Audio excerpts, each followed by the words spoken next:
pacientes árabes con microcitosis, donde la talasemia es endémica. Ellos tienen un porcentaje muy alto de pacientes con trombocitosis y esto hace que con talasemia, con microcitosis. Y esto hace que el método de impedancia sobrecuantifique las plaquetas.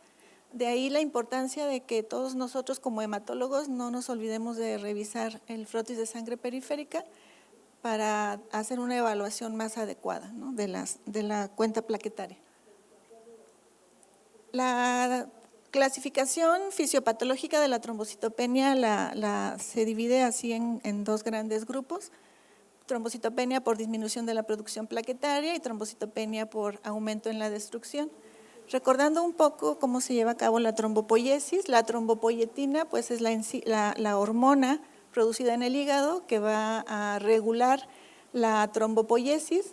Esta hormona pues va a definir la sobrevida y la proliferación de los megacariocitos, los cuales pues van a ser, por su fragmentación, los productores de plaquetas. Este proceso pues va a también ser afectado por la presencia de algunas otras citocinas, interleucina 3, interleucina 6, interleucina 11, un factor de stem cells que también es importante. Y esta producción plaquetaria pues sale a circular, dura una vida media entre 8 o 10 días, después de la cual estas plaquetas seniles, por efecto de esta proteína BAK-BCL-XL, hace que entren en apoptosis y sean removidas por los macrófagos del hígado y del vaso. Una tercera causa de trombocitopenia es el atrapamiento a nivel del vaso, que sería otra forma como las plaquetas van a disminuir en la circulación. En una forma patológica, la producción de anticuerpos que van a destruir las plaquetas al unirse a los antígenos en la superficie plaquetaria y que también se unen a los antígenos en la superficie de los megacariocitos, disminuyendo su producción. Otra manera como disminuyen patológicamente las plaquetas pues es en el daño endotelial. Las plaquetas pues se van a acumular y a consumir en estos sitios. Entonces, desde el punto de vista fisiopatológico, estas serían las causas de que tengamos cuentas bajas de plaquetas. Bueno, aquí vemos diferentes enfermedades, tanto en la disminución de la producción plaquetaria. Las congénitas son las menos frecuentes, pero muy importantes en cuanto al abordaje diagnóstico.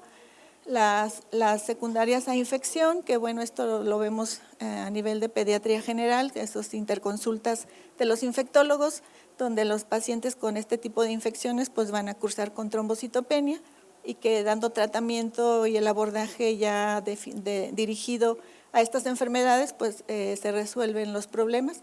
El daño a la médula ósea, el daño anatómico por la infiltración por leucemia o tumores sólidos, o por enfermedades de depósito lisosomal o anemia plástica.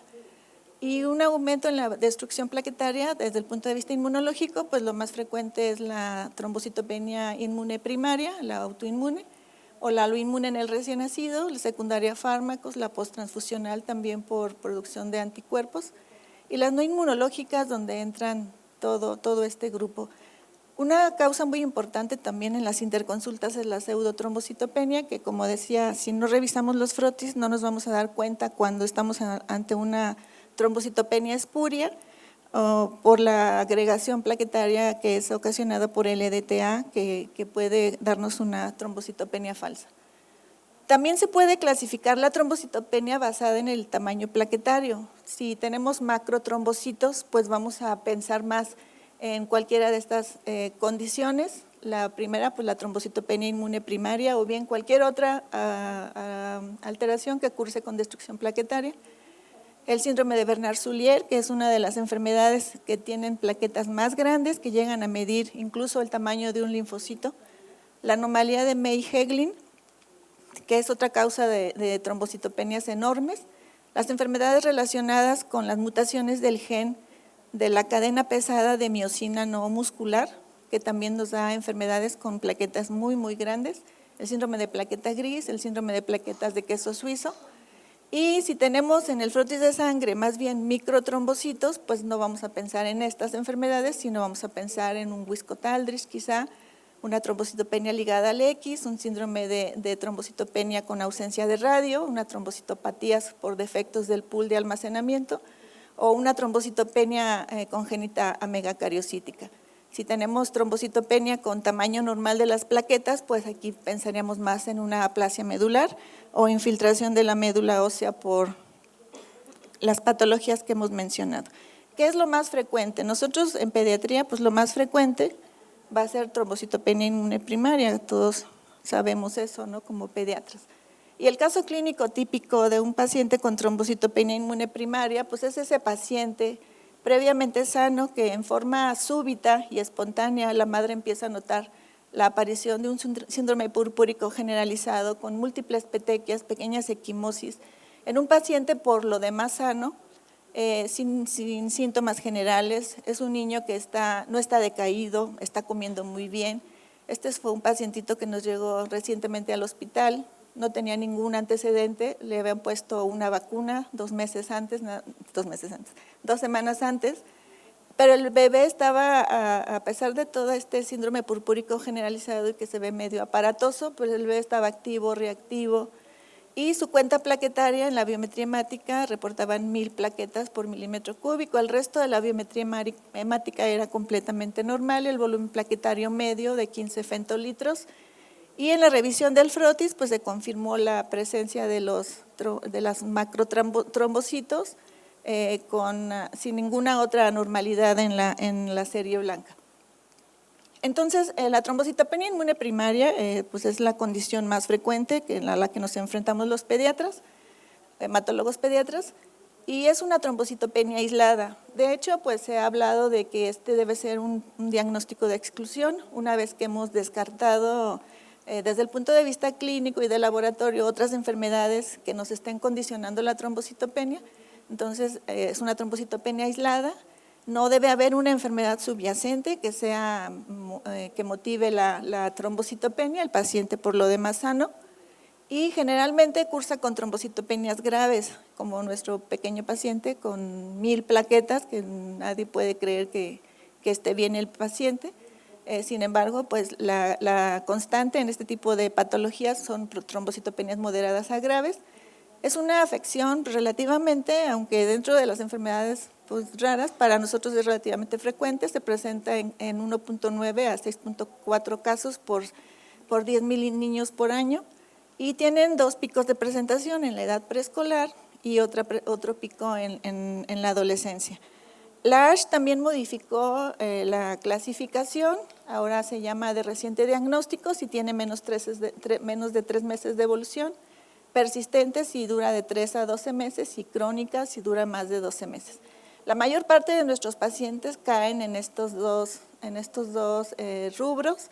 La mayoría van a llegar a los 12 meses ya sin manifestaciones de trombocitopenia.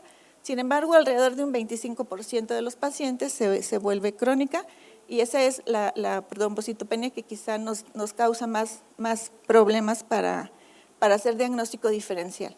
El cuadro clínico de este tipo de condición es el paciente con hemorragia mucocutánea, que generalmente no es una hemorragia grave, no tiene hemorragias graves, se llega a presentar la hemorragia grave de tubo digestivo o una epistaxis que no se pueda controlar en el 3% de los pacientes.